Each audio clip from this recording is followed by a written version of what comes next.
এবার ফলতার আরো একটি পরিবারের অভিযোগ শুনুন। চোখ দেখিয়েছিল সেবাশ্রয় ক্যাম্পে, যেখান থেকে চশমা দেওয়ার প্রতিশ্রুতি মিলেছিল।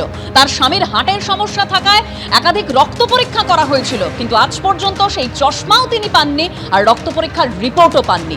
শুনুন।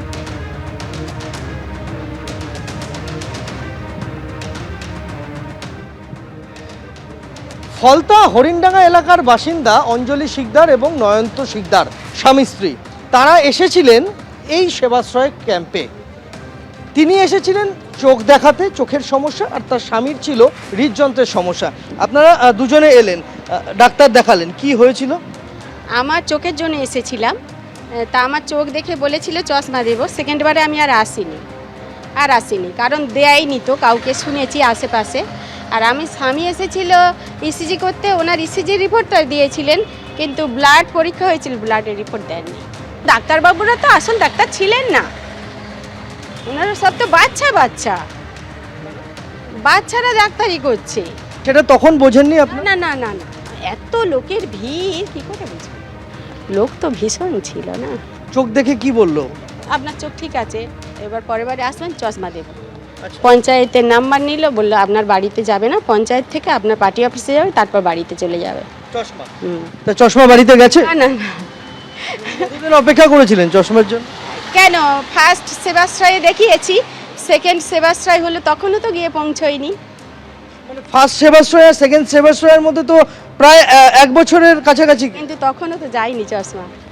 আর আপনার স্বামীর ক্ষেত্রে কি হলো? বাইরে দেখিয়ে নিয়েছি ডাক্তার, ওই সব রোগীকে তো এখানে আশা করলে হবে না, বাইরে দেখিয়ে নিয়েছি। অভিষেক বন্দ্যোপাধ্যায়ের সেবাশ্রয় নিয়ে অভিযোগের পাহাড়। শরীর সুস্থ, তাও নাকি ক্যাম্পে যেতে হতো, আর ক্যাম্পে না গেলেই জাহাঙ্গীর বাহিনী হুমকি দিত। সেবাশ্রয় ক্যাম্পে না গেলে জল বিদ্যুৎ কেটে দেওয়ারও হুমকি দেওয়া হতো। অভিষেক বন্দ্যোপাধ্যায়ের সেবাশ্রয় নিয়ে এরকমই ভুরি অভিযোগ। অভিষেক বন্দ্যোপাধ্যায়ের বিরুদ্ধে দ্বিতীয় এফআইআর দায়ের হয়েছে। 6টি আইনের 27টি ধারায় মামলা দায়ের করা হয়েছে। ডায়মন্ড হারবার থানার পর এবার বিষ্ণুপুর থানার মামলাতেও এফআইআর দায়ের হয়েছে, পুলিশ এফআইআর দায়ের হয়েছে। কিন্তু একের পর এক যে অভিযোগ সামনে এসেছে যে শরীর আপনার সুস্থ, তাও আপনাকে যেতে হবে ক্যাম্পে, আর তা না গেলে হুমকি দিত জাহাঙ্গীর বাহিনী। বাড়ির জলের লাইন, বিদ্যুতের লাইন কেটে দেওয়ার হুমকি দেওয়া হতো, অর্থাৎ জোর করে ক্যাম্পে যেতে হবে, একেবারে সেই দাপট দেখানো হতো এই সেবাশ্রয় ক্যাম্পের জন্য। এরকমই অভিযোগের পাহাড় সামনে আসছে। এবার অভিজিৎ দাস ববির করা মামলাতে এফআইআরে অভিষেক বন্দ্যোপাধ্যায়ের পাশাপাশি তার পিএ সুমিত রায়ের নাম রয়েছে। এফআইআরে ফলতার ধৃত তৃণমূল নেতা জাহাঙ্গীর খানেরও নাম রয়েছে, বিষ্ণুপুরের তৃণমূল বিধায়ক দিলীপ মণ্ডলের নাম রয়েছে, এবং তারই পাশাপাশি জাহাঙ্গীর খানের নাম রয়েছে। আর এই জাহাঙ্গীর বাহিনী হুমকি দিত যদি কারো শরীর সুস্থ থাকার পরেও সে ক্যাম্পে না যেত। একেবারে চাঞ্চল্যকর অভিযোগ। আর এই চাঞ্চল্যকর অভিযোগ করছেন ফলতার বাসিন্দা শ্যামল হালদার। রোগ থাকুক বা না থাকুক ক্যাম্পে যেতেই হবে, অর্থাৎ সেবাশ্রয়ের ক্যাম্পে যেতেই হবে, না গেলে জল বিদ্যুৎ কেটে দেওয়ার হুমকি দিত এই জাহাঙ্গীর বাহিনী। শুনুন।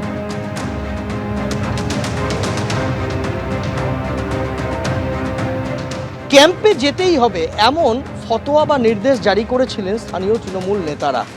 যেতেই হবে ক্যাম্পে, ডাক্তার দেখাতেই হবে, নাম নথিভুক্ত করতেই হবে, আর না করলে কি হতো? না করলে হয়তো বাড়ি ছাড়ার হুমকি, অন্য সুযোগ সুবিধার হুমকি, এইরকম মানে হুমকি দিত।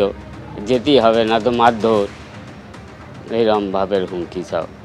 মানে ওটা তো একটা মেডিকেল ক্যাম্প, ওখানে তো রোগ না হলে যাব। ও রোগ না হলেও প্রত্যেকে যেতেই হবে ক্যাম্পে, ও জোর জুলুম, ও যেতেই হবে। আপনারা যে কেন যাব? ও গল্প নেই, ও জানার গল্প নেই, তাহলে তার আগে ঘা পড়ে যাবে। জানতে গেলেই তার আগে ঘা পড়ে যাবে দুমদাম। আপনাদের যেতেও হয়েছিল? যেতে হয়েছিল, আমি একা শুধু যাইনি, আমার পরিবারে আছে, সব যেতে হয়েছিল। তাদের কি কোনো অসুখ ছিল? না না না না, ওরম কোনো অসুখ ছিল না, না না সেরম না, কিন্তু জোর জুলুম যেতে হবে। এটা কারা করতো, কারা এসব? এটা ওই স্থানীয় তৃণমূল নেতারাই বলতো আর কি। এবারে ওই জাহাঙ্গীর খানের নির্দেশে বাড়ির লোকজন দেখাতো, ওই ওষুধ কি দিত সব ওই সবে। এবার আমাদের বাড়িতে বলে দিয়েছে সব না খেতে আর কি, ওষুধটা না খেতে। আপনি বললেন যে না গেলে সুযোগ সুবিধা বন্ধ করে দেবে, কি সুযোগ সুবিধা? রেশন বন্ধ করে দেবে, ইলেকট্রিক কেটে দেবে, জল বন্ধ করে দেবে, টাইম কলের জল বন্ধ করে দেবে, এইসব মারধর হবে। এগুলো কি বলতো না করতো? করতো করতো, অনেকের মারধর হতো। এবিপি আনন্দ, এগিয়ে থাকে, এগিয়ে রাখে।